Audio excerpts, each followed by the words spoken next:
En 2019, John Thomas Maguire est un homme de 39 ans vivant avec sa petite amie mais souffrant d'addiction. Le besoin de consommer les a alors poussés à déménager et à entrer en contact avec un homme au passé extrêmement sombre. Les choses vont rapidement dégénérer jusqu'à ce que John se mette à vivre un véritable enfer pendant des jours, enfer qui le mènera directement à sa fin. Pour tout savoir sur la triste et mystérieuse histoire de John Maguire, lançons-nous maintenant dans la vidéo.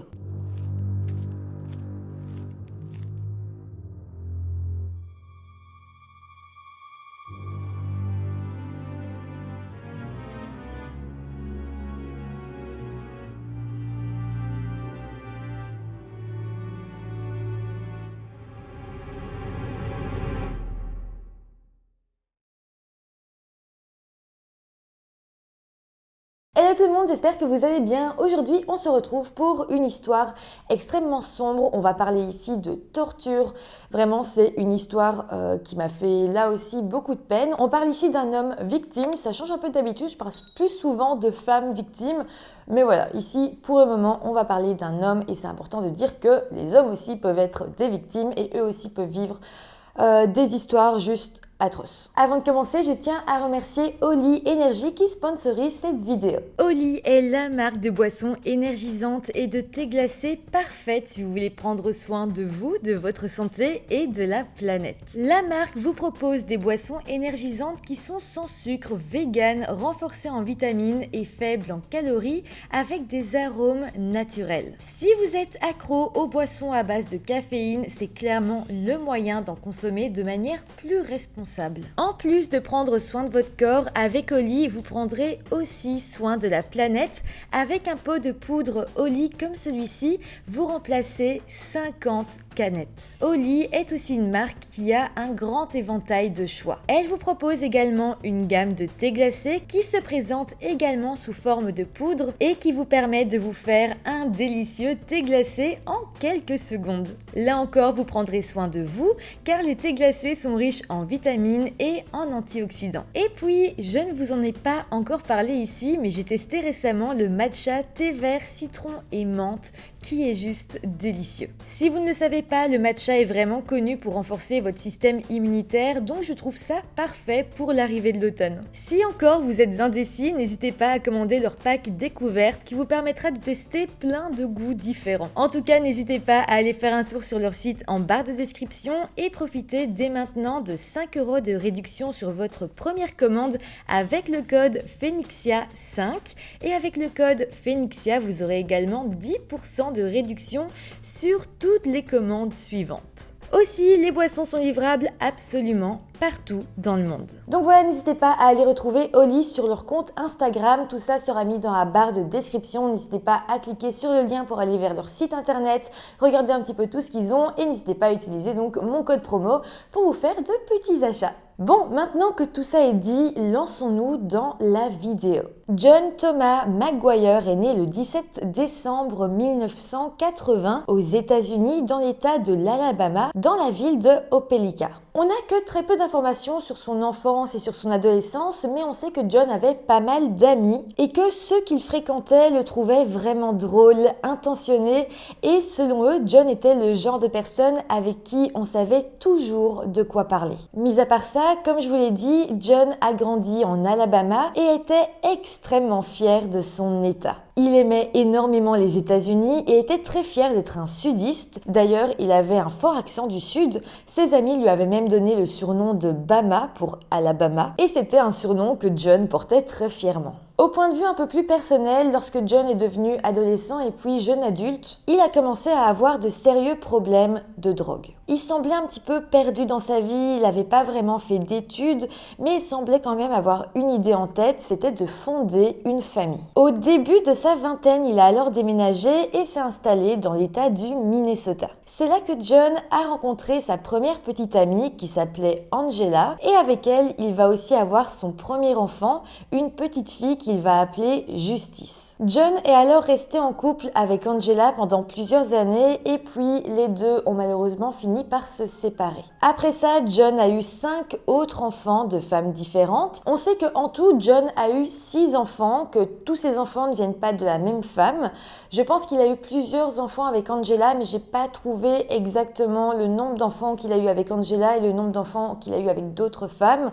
Je pense que ce qu'il faut retenir, c'est qu'avec Angela, il en a eu plusieurs et qu'en tout, il y en a eu 6. En tout cas, même si ça paraît beaucoup d'avoir 6 enfants, il essayait réellement d'être un bon père pour chacun d'eux. Justice, donc sa plus grande fille, dira plus tard: il aimait vraiment tout le monde, il se souciait de tout le monde et voulait toujours s'assurer que chacun ait une place dans sa vie. Il veillait à ce que vous vous sentiez en sécurité et vous donnait toujours ce dont vous aviez besoin. Même s'il n'avait pas grand-chose, il voulait s'assurer que c'était le cas. Angela, donc la première petite amie de John, dira elle aussi que John était un père très actif, même lorsqu'il se trouvait dans d'autres états, parce que pour lui, la distance n'a jamais été un obstacle pour s'occuper et veiller sur ses enfants. John a connu des moments difficiles et a fait de mauvais choix, mais c'était une bonne personne. Alors, ce dont elle voulait évidemment parler quand elle parle de moments difficiles, c'est évidemment de la période de toxicomanie de John. D'ailleurs, la famille de John a souvent insisté sur ce point en disant que ce n'était pas parce qu'il avait des problèmes avec l'addiction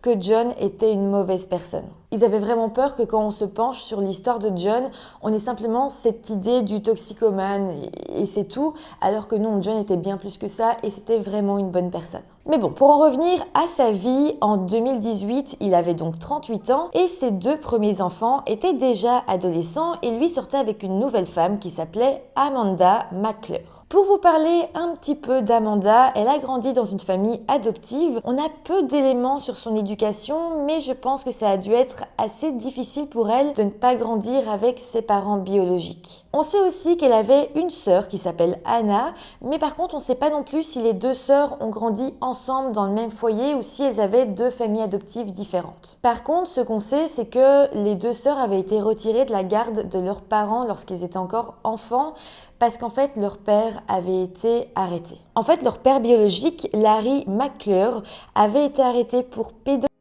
après avoir abusé d'un des proches de sa famille. La police avait ensuite fait une enquête pour savoir s'il n'avait pas fait d'autres victimes et heureusement, il sera jugé que ces 2 filles, donc Amanda et Anna, n'avaient jamais reçu d'abus sexuels de sa part. Mais bon, je précise, même si elles n'ont pas reçu d'abus elles-mêmes, ça les a quand même grandement traumatisées et ça paraît assez évident d'ailleurs. D'ailleurs, suite à tout ça, Amanda se sentait dans un profond mal-être et tout comme John, à l'adolescence, elle s'est alors tournée vers la drogue. D'ailleurs, en 2018, elle avait déjà un casier judiciaire de 32 pages pour des arrestations liées à sa consommation. Mais en tout cas, en 2018, Amanda et John vivaient ensemble dans l'état du Minnesota et clairement, leur relation n'était pas au top parce que chacun s'entraînait toujours un peu plus dans la toxicomanie. Leur état se dégradait énormément et les 2 consommaient de plus en plus de méthamphétamine. Aussi, si vous vous demandez, les 2 n'avaient pas vraiment de travail. Je pense que chacun trouvait des petits boulots un peu à droite pour essayer d'avoir de l'argent,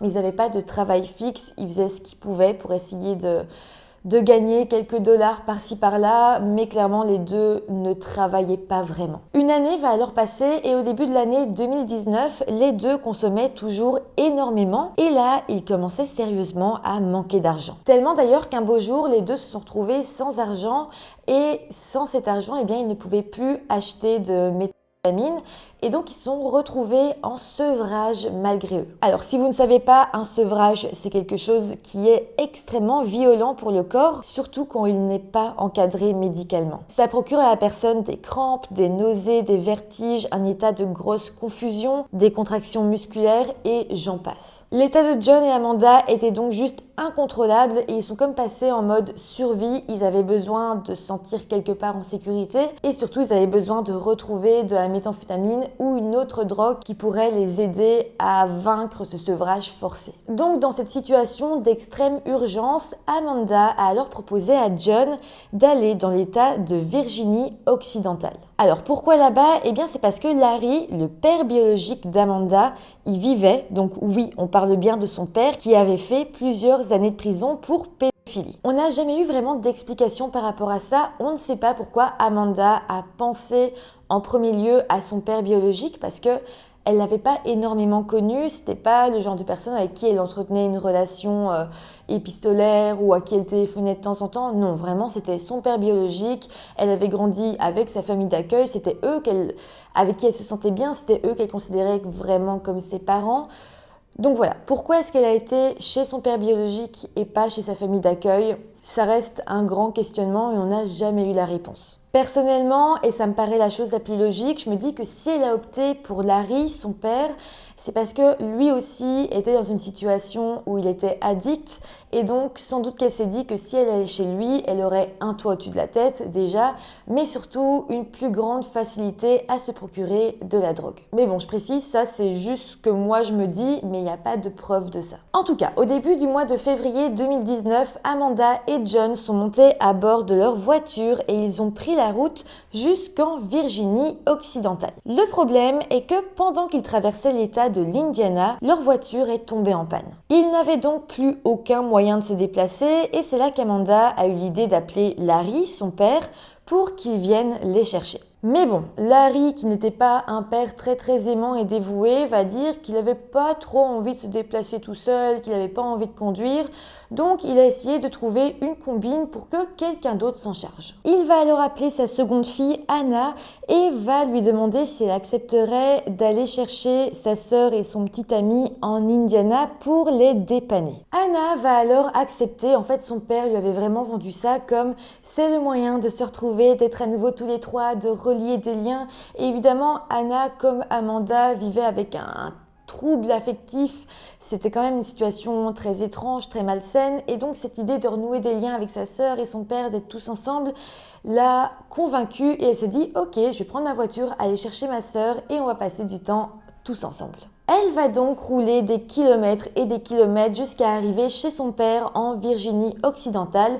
Elle va le prendre dans sa voiture et tous les deux vont ensuite rouler jusqu'en Indiana pour aller chercher Amanda et son petit copain. Tout le monde était donc réuni et à ce moment-là, ils ont rejoint la ville de Sky-Gusty en Virginie occidentale, là où Larry, donc leur père, habitait dans une petite caravane. Sur place, Amanda et John ont alors expliqué qu'ils étaient très malades et donc aussitôt arrivés, ils sont partis au magasin afin d'acheter des ingrédients pour cuisiner leur propre méthamphétamine. En soirée, ils ont donc commencé à la cuisiner, mais le problème était qu'aucun d'eux ne se rappelait exactement de la recette et donc le liquide ne cristallisait pas comme il était censé le faire. Ils ont donc décidé de verser ce liquide de leur recette dans un petit pichet. Ils l'ont mis de côté dans le frigo en disant que peut-être plus tard ils en feraient quelque chose. Et ils ont alors été en ville voir un dealer pour se prendre de la vraie méthamphétamine. Je précise que tous les quatre, c'est-à-dire John et Amanda, ainsi que Larry, son père, et Anna, sa sœur, avaient prévu de consommer ce soir-là.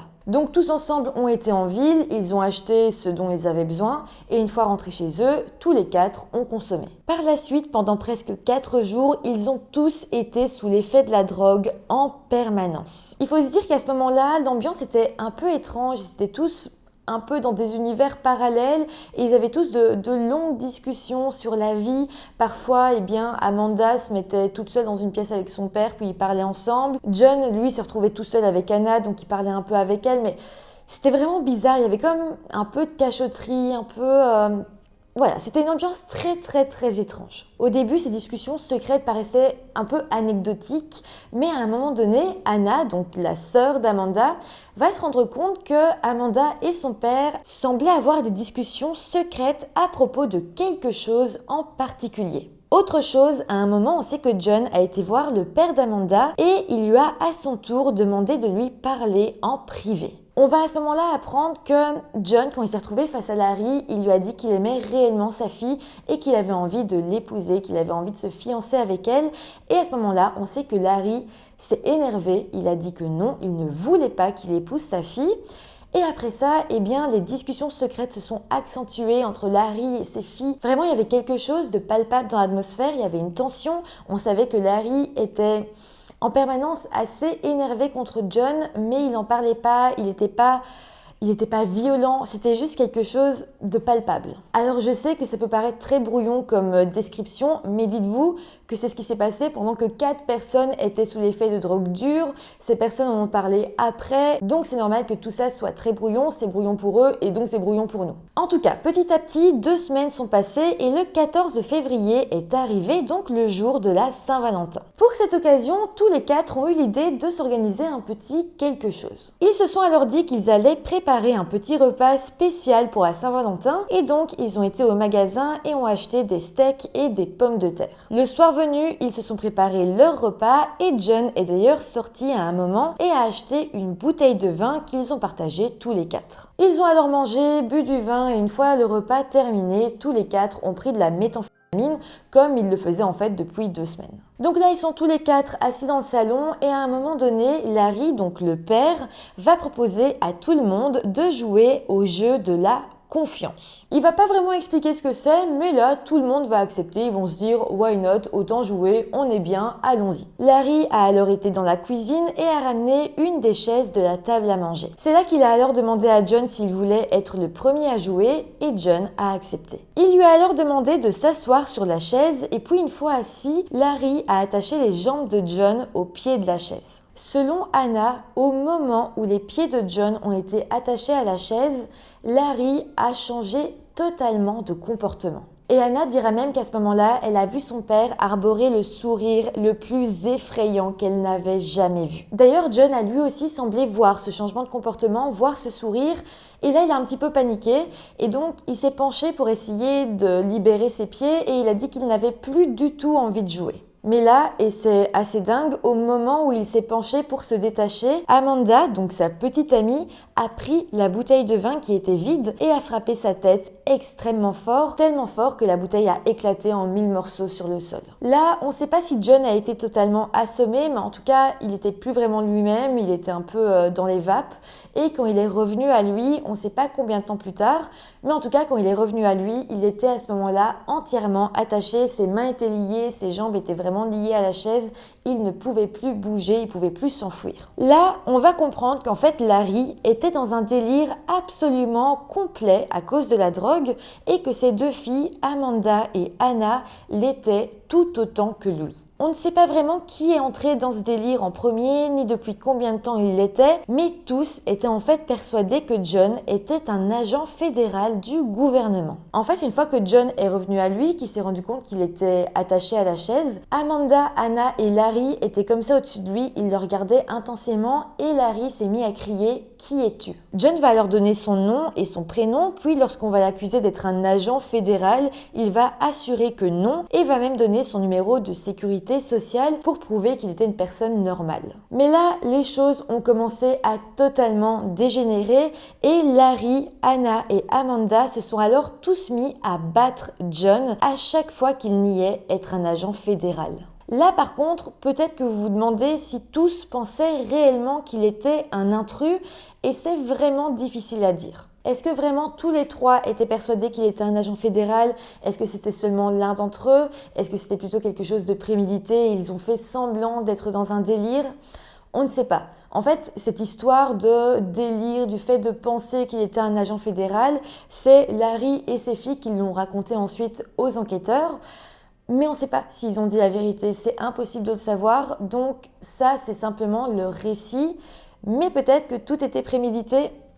On ne sait pas. En tout cas, pour en revenir aux faits, au cours des 3 jours suivants, Larry, Amanda et Anna ont torturé John. Tous les éléments de torture n'ont pas été rendus publics parce qu'ils ont été qualifiés d'extrêmement choquants, mais une chose est sûre, c'est que pendant ces 3 jours, John a vraiment vécu l'enfer sur Terre. Un des éléments de torture qui a été rendu public, c'est qu'à un moment donné, Larry a eu l'idée d'injecter à John la méthadone liquide qu'ils avaient essayé de cuisiner quelques semaines plus tôt, mais qu'ils avaient raté. C'est en fait Anna qui était partie chercher 2 seringues qu'elle avait alors remplies du liquide et puis ils ont injecté le liquide des 2 seringues par l'artère carotide de John. Anna pensait alors sincèrement que ça allait le tuer, mais elle dira plus tard qu'au contraire, cette dose avait semblé le rendre plus fort. En tout cas, au bout des 3 jours de torture, John était toujours vivant, mal en point mais vivant, et ils ont commencé à en avoir marre, donc ils ont pris la décision qu'ils allaient le tuer. Ils ont alors détaché John de sa chaise et l'ont couché sur le sol et Larry s'est alors assis sur sa poitrine. Amanda a placé un sac poubelle sur sa tête et ensuite Anna s'est saisie d'une corde et l'a mise autour de son cou et puis l'a étranglée avec. Ça n'a ensuite pas duré longtemps avant que John arrête totalement de respirer. Il était donc maintenant mort. À ce moment-là, Larry, Anna et Amanda ont recouvert son corps avec plusieurs sacs poubelles et puis Anna et Amanda sont allées dans le petit jardin derrière la caravane et se sont mises à creuser une tombe. Vraiment, elles ont creusé une toute petite tombe qui n'était pas profonde. Je pense qu'elle faisait plus ou moins 60 cm de profondeur, ce qui est très peu. Et à ce moment-là, ils se sont dit qu'ils allaient enterrer le corps de John à cet endroit. Une fois que John fut enterré, ils ont piraté son compte Facebook et ont fait plusieurs posts en écrivant « Travail terminé, Firefox est mort, ha ha ha ha, le Mad Hater ». Et puis un autre post où ils ont simplement écrit « Ha ha ha ha ha ». Et enfin un autre post où ils ont écrit « Vous êtes tous des connards, tout comme Firefox, et vous finirez tous de la même manière, ha ha ha ha ». Après ça, ils ont continué leur vie, mais les choses vont devenir encore plus malsaines. En fait, Amanda et Larry vont commencer à avoir des relations sexuelles ensemble. Donc je le rappelle, Amanda qui était la petite amie de John et Larry qui était donc son propre père. Anna, qui était donc la sœur d'Amanda, savait très bien ce que sa sœur et son père faisaient, mais ça n'avait pas forcément l'air de la déranger. D'ailleurs, je précise par contre que Anna n'a eu aucune relation sexuelle avec son père. Mais en tout cas, pendant les jours qui vont suivre, tous les trois ont continué à prendre de la méthamphétamine et Amanda et Larry à avoir des relations sexuelles. Amanda a également reçu le chèque de sécurité sociale de John et elle a été capable de l'encaisser elle-même, donc ils ont reçu pas mal d'argent qu'ils ont ensuite utilisé pour acheter de la drogue. Quelques jours vont alors passer et puis les trois vont avoir l'idée de déterrer le corps de John, histoire de vérifier s'il était toujours bien mort et qu'il ne faisait pas semblant. Une fois qu'ils l'ont déterré, ils ont alors décidé de lui enfoncer des clous, des piquets, des lattes de bois et des débris partout dans son corps, juste pour être sûr qu'il reste bien mort. Ensuite, ils se sont dit que pour être plus prudent, pour être sûr qu'il ne se réveille pas, il faudrait le démembrer. Du coup, ils se sont armés de couteaux, ils l'ont complètement démembré et puis ils l'ont enterré une seconde fois. Les semaines vont encore passer et là, ça devient assez lunaire, mais Larry et sa fille Amanda vont prendre la décision de se marier. Ils se sont alors rendus dans l'état de Virginie, là où le mariage entre père et fille est apparemment légal. Et d'ailleurs, Anna, donc la sœur d'Amanda, a été la témoin du mariage. Ensuite, ils sont tous rentrés en Virginie occidentale et ont continué à vivre ensemble pendant des mois. Par contre, il faut quand même se rendre compte qu'en parallèle, John avait une famille et son ancienne compagne ainsi que ses enfants étaient tous très inquiets de ne plus recevoir de ses nouvelles. C'est en fait Angela, donc sa première petite amie, qui s'était inquiétée en premier. En fait, chaque année, à l'occasion de la fête des mères, John lui téléphonait pour lui souhaiter, mais cette fois-ci, Angela n'avait reçu aucun appel de John et évidemment, ça l'avait un peu inquiétée et elle espérait qu'il aille bien. Ensuite, Angela s'est encore un peu plus inquiétée lorsque quelques jours plus tard, leur fils a eu 18 ans et John n'a montré aucun signe de vie et ne lui a donc pas souhaité un joyeux anniversaire. Comme je vous l'ai dit au début, c'était un père qui essayait d'être présent, qui était aimant, donc ne pas appeler pour les 18 ans de son fils paraissait totalement dingue et c'était extrêmement bizarre. Par contre, je précise que Angela ne savait pas trop quoi faire parce qu'elle savait pas que John se trouvait en Virginie occidentale à ce moment-là. Elle connaissait pas vraiment sa vie, ils sortaient plus ensemble depuis très longtemps et même s'ils s'appelaient régulièrement, elle venait pas lui demander ce qu'il faisait, qui il voyait, etc.